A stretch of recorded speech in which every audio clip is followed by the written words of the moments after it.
Good morning.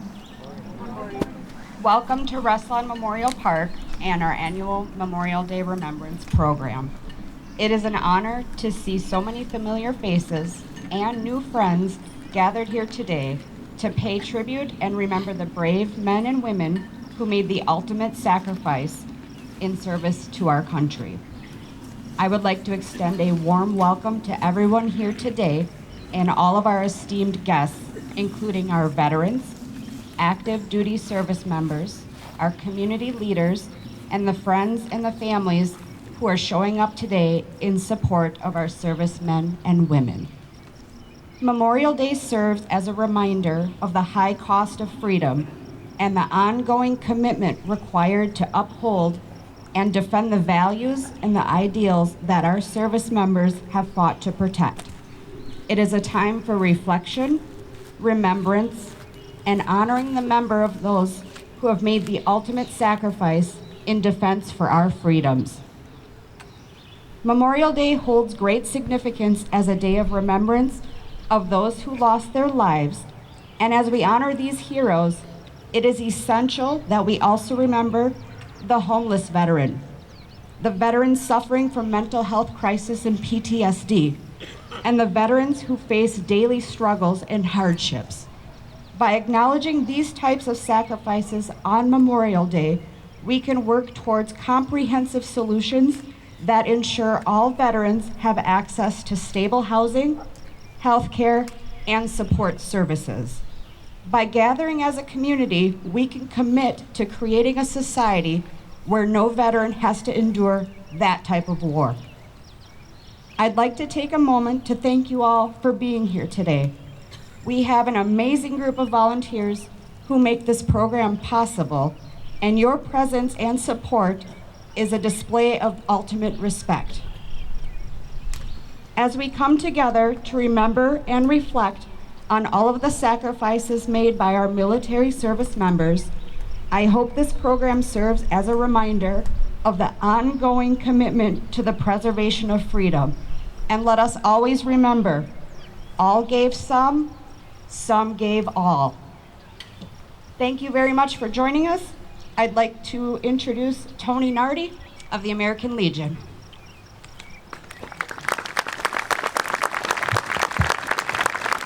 Thank you, Heather. As she said, my name is Tony Nardi. I am the post commander at WAUSAU American Legion Post 10. And I also would like to thank all of you for joining us today as we honor those who gave their lives in service to our country in this time-honored tradition that we know as Memorial Day.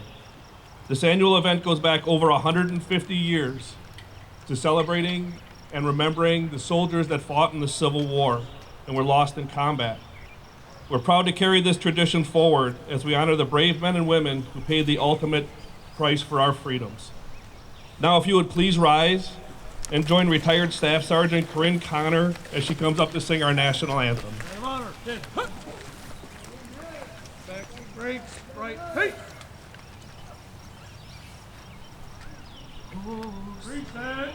Can you see by the dawn's early light what so proudly we hailed at the twilight's last gleam, whose broad stripes and bright stars through the perilous fight and o'er the ramparts we've watched were so gallantly streaming, and the rocket's red glare, the bombs bursting in air, gave proof through that night that our flag was still there.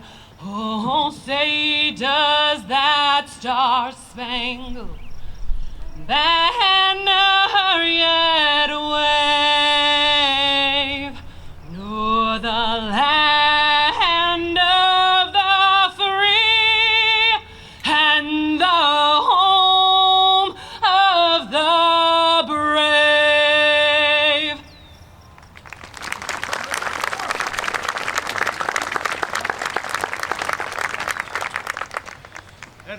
Thank you. I would now like to introduce our American Legion Auxiliary President, Amanda Selesky, who will lead us with the Pledge of Allegiance.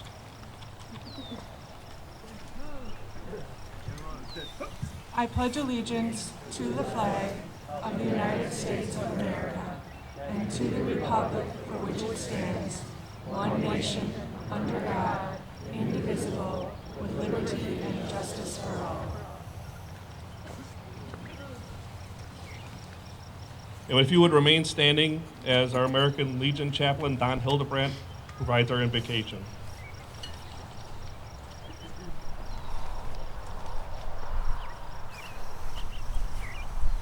Please uncover. Let us pray.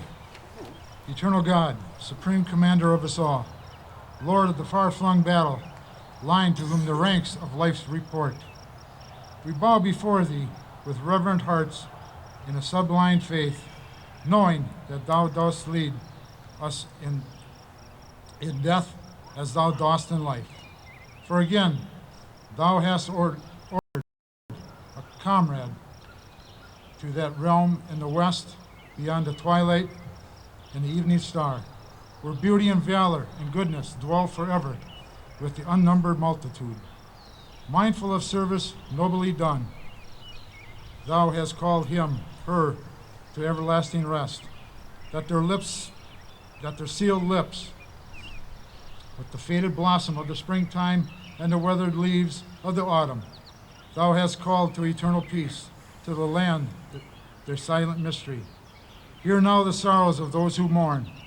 Touch their tired heart with healing. Protect them with their holy care. Keep clean and bright the memory of the splendid flame that is now flickered out, and shelter us with Thy compassion. Amen. You can recover.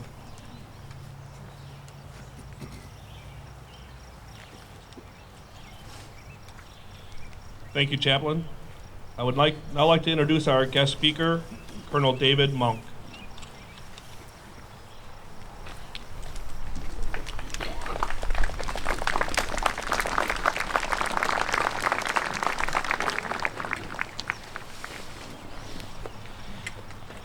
It's good to be here today, seeing all of you and being able to be here on this special occasion.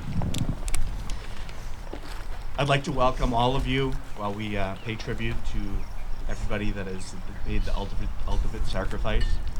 It's a pleasure to see so many of you turn out to pay respects and honor to those who gave their lives while serving our country. I'm Colonel David Monk, United States Army retired, and a graduate of the United States Military Academy at West Point, class of 1988. I served in multiple deployments from Operation Desert Storm in 1990-1991, Operation Iraqi Freedom in 2004, and most recently the War on Terror against ISIS in 2014. Today is Memorial Day. This is the day we pay homage to all of those who served in the military and did not come home. This is not Veterans Day. It's not a celebration. It's a day of solemn contemplation over the cost of our freedom. I'm honored to have the opportunity to share my thoughts on this special day. I see all of you, and I'm thankful for the respect that you're given to our fallen service members. I hope this day will inspire you to embrace the values our nation stands for and enjoy the freedom we all have. Restlawn Cemetery is the perfect place for this remembrance. Memorial Day was born out of necessity. After the American Civil War, a battered United States was faced with the task of burying and honoring the 600,000 to 800,000 Union and Confederate soldiers. This was the single bloodiest military conflict in American history. The first national commemoration of Memorial Day was held in Arlington National Cemetery on May 30th, 1868. Several towns and cities across America, as early as 1866, claimed to have had observed their own earlier versions of Memorial Day, or Decoration Day. Originally called Decoration Day from the fact that decorating graves was and remains a central activity of Memorial Day. For the nation, Memorial Day is a reminder of the high price of freedom that our service members fought for. In 1971, Congress declared Memorial Day a national holiday to be observed on the last Monday in May. This change allowed for a 3-day weekend and led to more widespread participation in Memorial Day events, similar to the one we're having today. Many of you have a good understanding from school history and movies of the sacrifices of multiple wars from World War II, Vietnam, and most recently the conflicts we're currently in. The majority were 18 to 20 years old when they committed their lives to service. As we observe this Memorial Day, let us remember the legacy of our fallen heroes and the pledge they made when they entered service. It is a gift or pledge of our lives to the United States of America. That oath is a major part of who we are in the military. It forms the bedrock of what we stand for and are willing to fight for. The oath fully embraces what we do.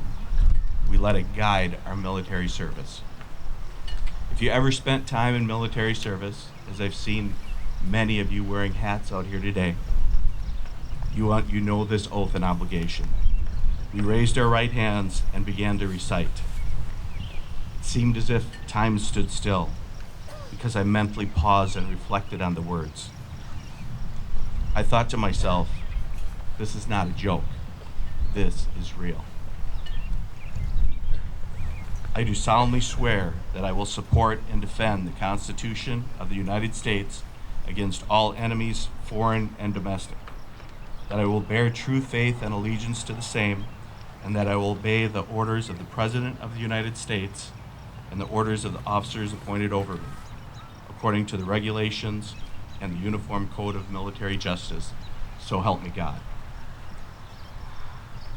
As soon as I stated the oath, I immediately felt a strong sense of patriotism, much like I feel today. I felt as if I was invincible. I'm not sure why, but I really felt a sense of belonging, something bigger than myself. I remember being administered this oath when I entered West Point 40 years ago, almost as if it was just yesterday. I did not fully impact the impact at that time, but when I deployed for Desert Storm a few years later, it hit me square in the face. I was a first lieutenant when my unit was ordered to conduct the largest ever air assault attack against Iraq's elite Republican Guard forces in Operation Desert Storm. Our battalion commander told us to write a last letter to our family and keep it in our BDU pocket. This was the first major war since Vietnam, and no one knew what kind of losses we would have. Adding to this emotion was the fact that my oldest son was about to be born, and I knew I may never get to see him. I was 23 years old. I thought to myself I could very well die. I had to focus on leading my soldiers. I knew I would have to put myself and my men in harm's way. I would do so against enemies of our country, meaning I might have to fight to save my life or another's. I would have to do it far removed from the safety of the United States. That war was short. Our losses were less than feared, but there were losses. The impact on my life was immense.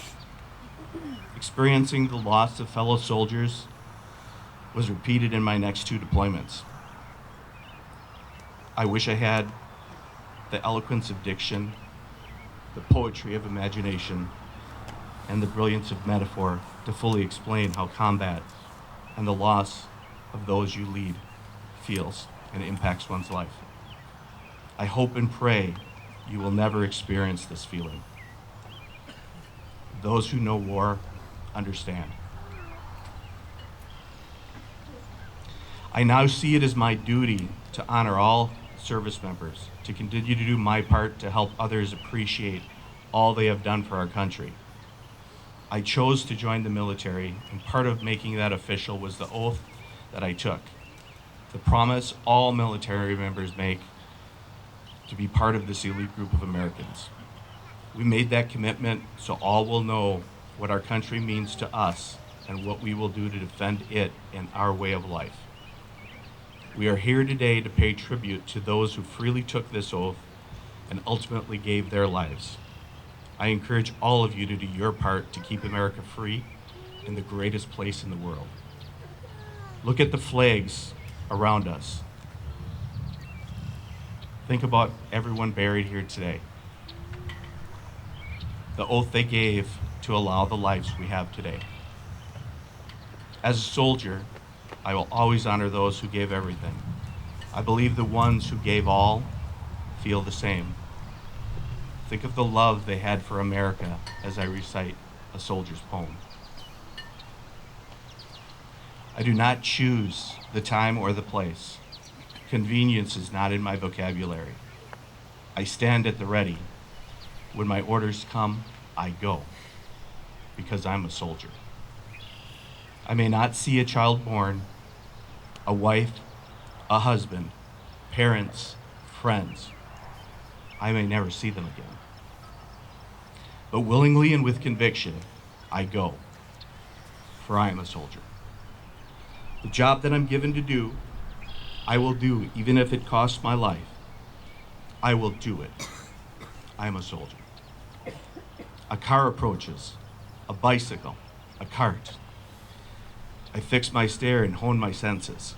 I have but a short time to take action, but I show restraint. It's part of my job. I'm a soldier. I repair hospitals, schools, and homes. I help rebuild smiles for people that I've never met before. This too is part of my job. I'm a soldier. I gaze at those around me.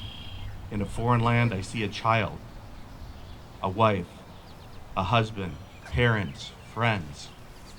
Oh, how I wish I were home. Oh, how I wish they were mine. I'm a soldier. Please never forget those who died for the life we have today. Thank you for your participation today. God bless you, and God bless America.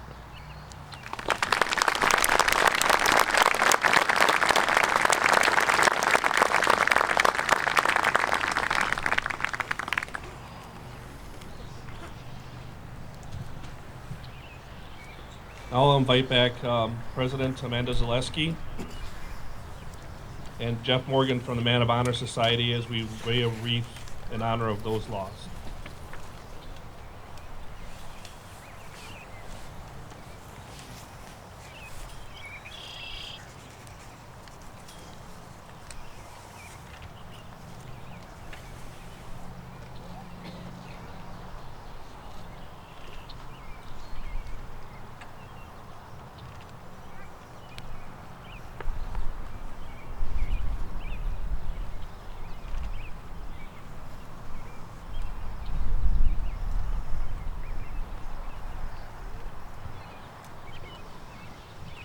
Thank you.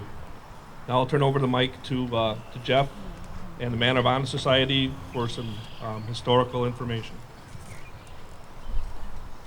Thank you, Commander. I want to give a little shout out to the Air Force today for this beautiful morning that we have compared to yesterday. Thank you. Today we'll be doing the history of our branch service flags and also the history and some meaning behind the MIA POW flag. So first out of the gate, if you will, is history of the United States Army.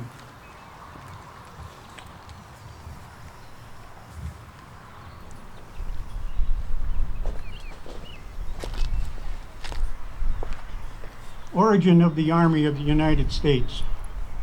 The modern United States Army can trace its belongings to the American Revolution.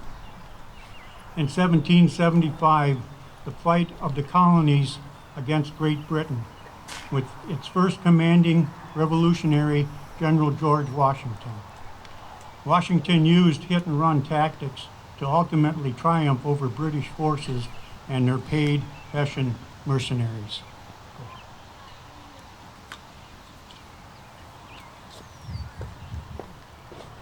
United States Marine Corps.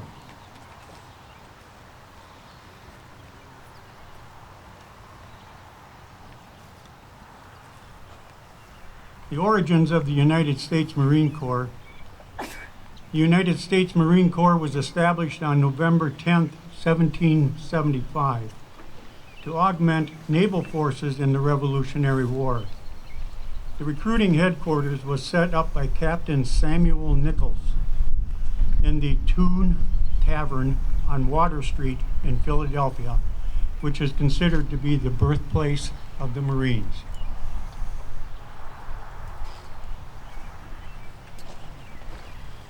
United States Navy.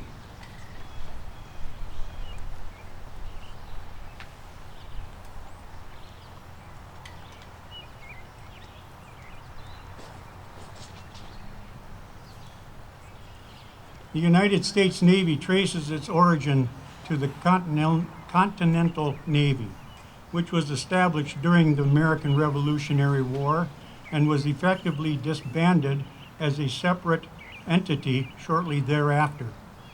It played a major role in the American Civil War by blocking the Confederacy and seizing control of its rivers.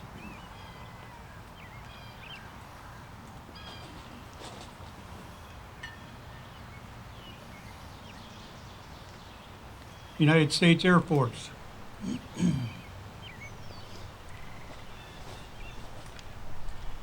The United States Air Force became a separate military service on 18 September 1947 with the implementation of the National Security Act of 1947.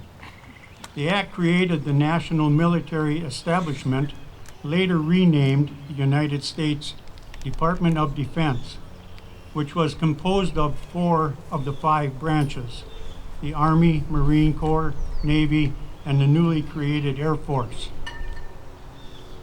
The United States Space Force.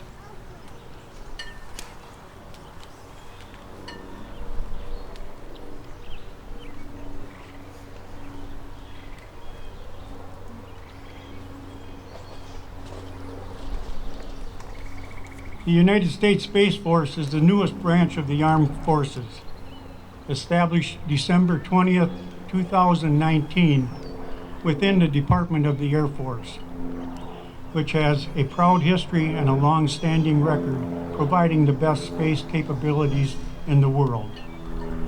The United States Space Force propels the United States into a new era.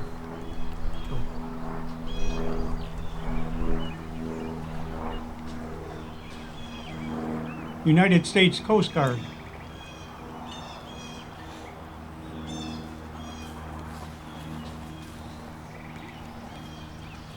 The history of the United States Coast Guard goes back to the United States Revenue Cutting Service, which was founded on 4 August 1790 as part of the Department of the Treasury. The Revenue Cutter Service and the United States Life Saving Service were merged to become the Coast Guard per 14 USC number 1, which states, "The Coast Guard has established January 26, 1915, shall be a military service and a branch of the armed forces."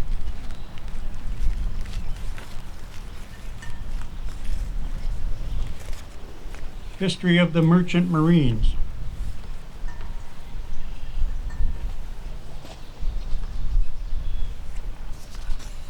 The United States Merchant Marines refers to either United States civilian mariners or to U.S. civilians and federally owned merchant vessels. Both the civilian mariners and the merchant vessels were managed by a combination of the government and private sectors and engaged in commerce or transportation of goods and services in and out of navigable waters of the United States. The merchant marine primarily transport cargo and passengers during peacetime and in times of war.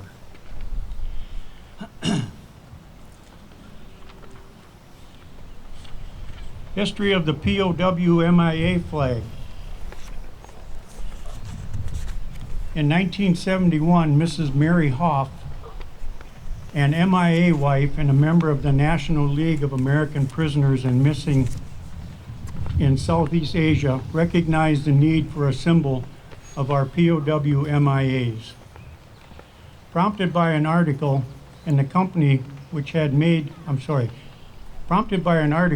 Jackson, Florida Times Union, Mrs. Hoff contacted Norman Reevkees, Vice President of Annan and Company, which made the banner for the newest member of the United Nations, the People's Republic of China. As a part of their policy to provide flags to all the UN nations, member nations, Mrs. Hoff found Mr. Reevkees very sympathetic to the POW-MIA issue, and along with Ann's advertising agency, designed a flag to represent our missing men. Following a league approval, the flag was manufactured for distribution. The flag is black, bearing in the center in black and white the emblem of the league. The emblem is a white disc bearing a black silhouette, the bust of a man, a watchtower with the guard holding a rifle, and a strand of barbed wire. Above the disc are the letters in white, POW-MIA, framing a white 5-pointed star. Below the disc, in a black and white wreath above the white motto, "You are not forgotten." This POW-MIA flag is the only flag displayed in the United States Capitol Rotunda. Stands as a powerful symbol for our national commitment to our POW-MIAs until the fullest possible accounting for Americans still missing in Southeast Asia has been achieved. That concludes our histories. Thank you very much.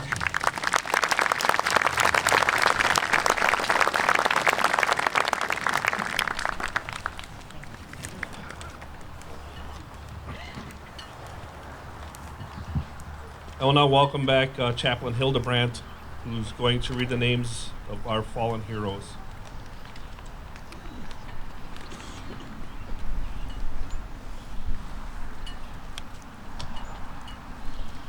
Clements Ogaret.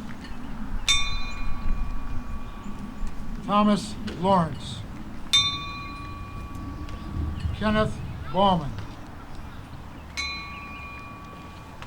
Laverne Regal. Lawrence Peters. Ju Young. Dale C. Fitzke. Jeffrey Atkins. Michael Tullochson. William Brettel. Gerald Laska. Zapin Lord. Roland Heisey. Fred Lurkey. Eugene Howard.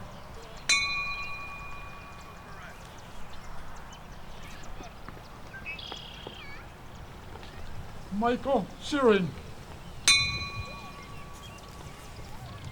Jerome Folkman. Arthur Schilling Jr. Henry Meverton. William Lewitsky. George Bertino. Dennis Ringwalski. Lester Hodgkiss. Raymond Kuhlman. Gerald Passo. Michael Michelle Lash, excuse me. Eugene Arndt. Howard Opel. Gordon Gorski. Patrick Plunkett. James Byshinsky. William Jones. Charles Tanger. Arlie Utah. Warren Ament. Jerome Foltz. William Weisenberger. Paul Ott. William Fenhouse. Kenneth Pago. Edward Heckendorf. Roger Baranowski. Carl Bain. Leon Wenke. Sheldon Voigt. Chester Nowinski. Alfred Hoffman. Floyd E. Fonce. That is all.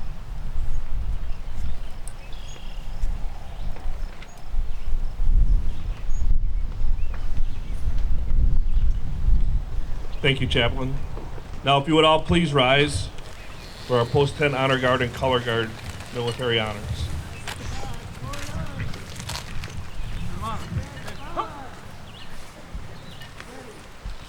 Freeze it.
And we welcome Pack and Troop 400 that will raise the colors.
Eddie. Please be seated.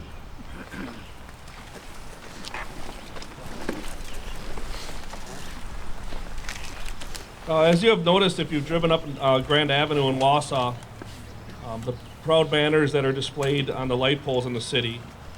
We wanted to take a moment just to recognize the servicemen and women and the families of those who are proudly displayed on our Avenue of Honor banners. Some of them have joined us here today. For those of you who are here, if you would please rise.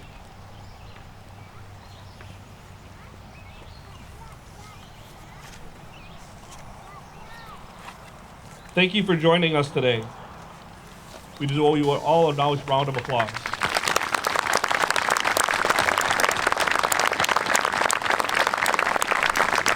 Thank you. Now I'll turn it back over to Heather for the Avenue Honors flags.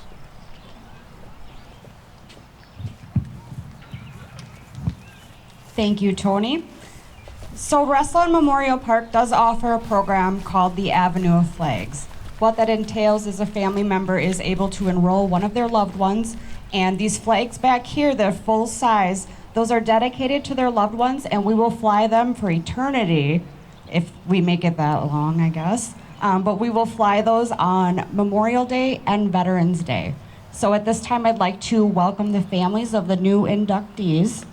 So down here, I have the family of Gerald Laska.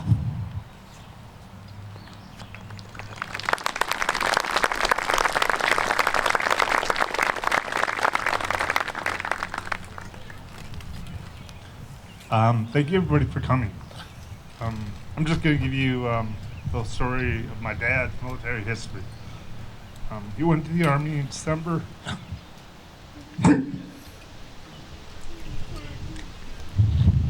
Jerry was the 12th in a family of 13 children. He was born February 10th, 1942 in Stevens Point to the late Alvin and Laura Laska.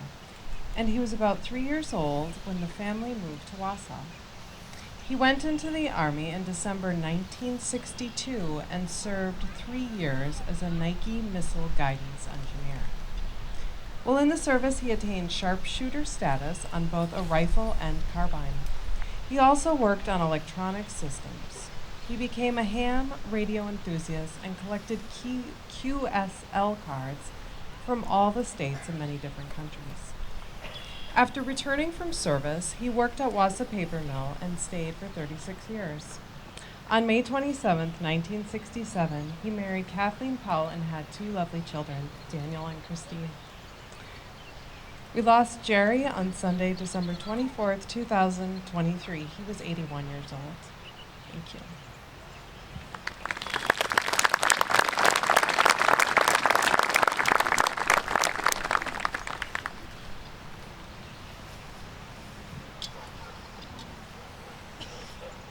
Restlawn proudly flies this flag for Gerald Laska.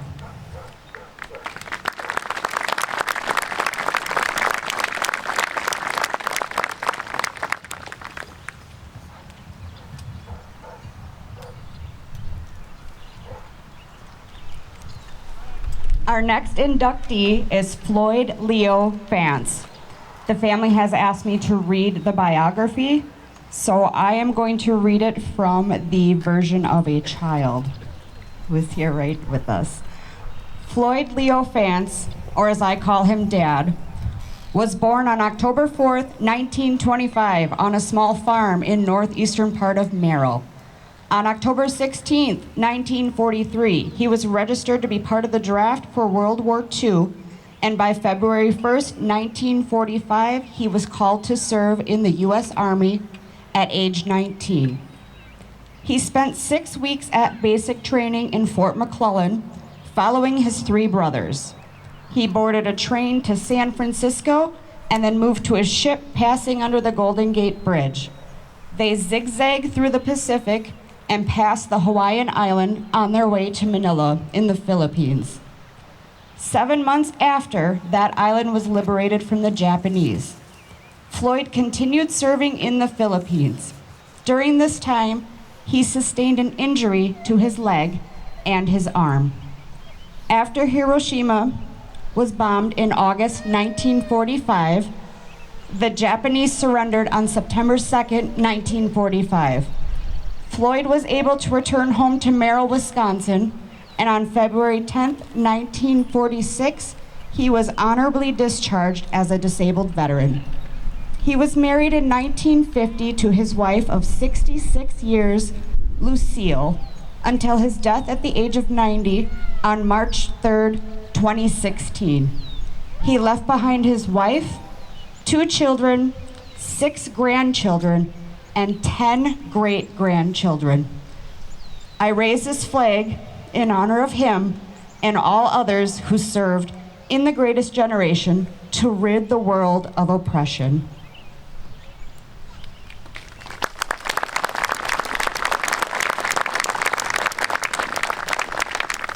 Restlawn proudly flies this flag for Floyd fans.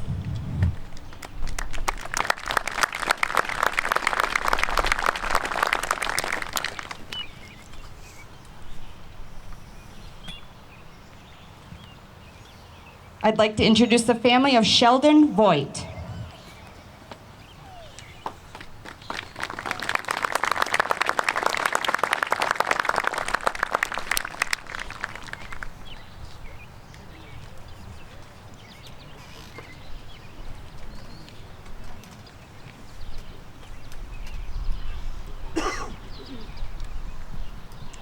First, we'd like to just thank everybody for coming out today. Sheldon Voigt Jr. was born September 6, 1949 in Merrill, son of the late Sheldon Sr. and Dorothy Voigt. On July 25, 1981, he married Karen Huff at St. Stephen Lutheran Church in WAUSAU. Sheldon was drafted into the service on June 20, 1969. He began his time with the United States Army at basic training in Fort Campbell, Kentucky. He was deployed to Vietnam on November 17, 1969. Sheldon was first stationed in the Highland around the DMZ, working in the line company to patrol the area. From there, he served with the motor company, traveling out to fire bases. He spent the remainder of his time in Vietnam as a part of the 101st Airborne Recon. On April 30th, 1970, Sheldon was wounded by a sniper. He suffered severe damage to his right leg and had numerous internal injuries.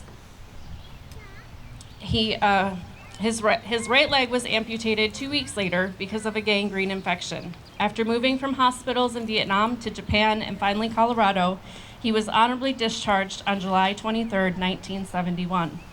Sheldon was grateful to be alive and felt extremely lucky that he was not injured as badly as other soldiers he met along the way.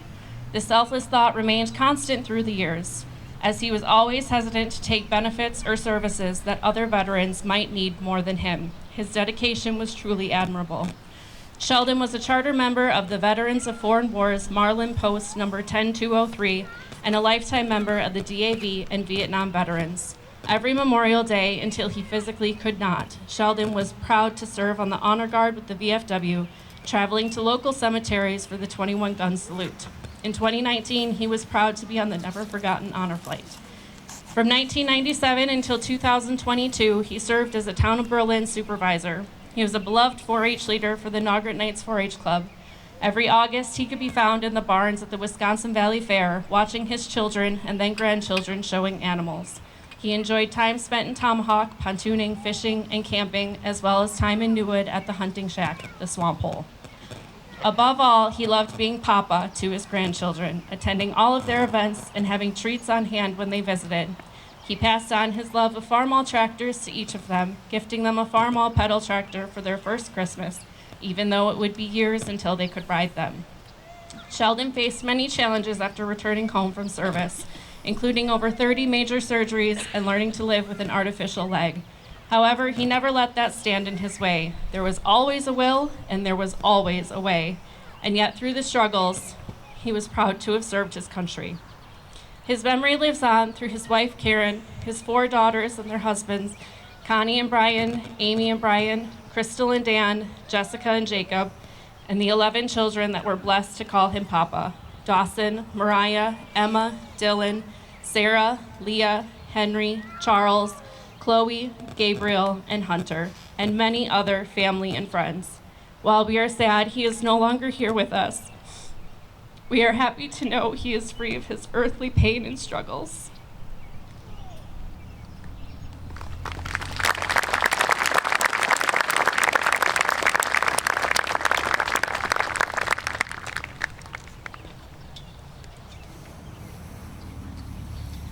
Restlawn proudly flies this flag for Sheldon Voigt.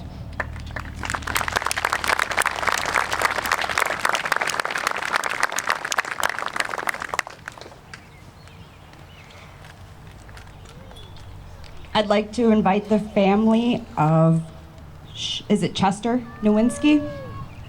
Is anyone here for Chester?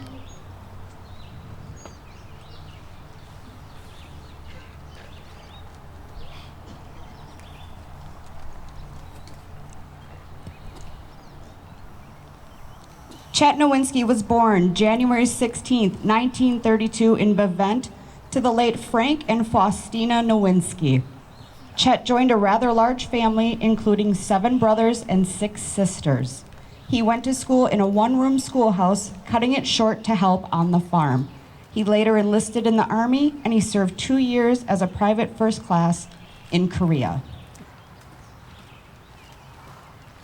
Restlawn proudly flies this flag for Chet Nowinski.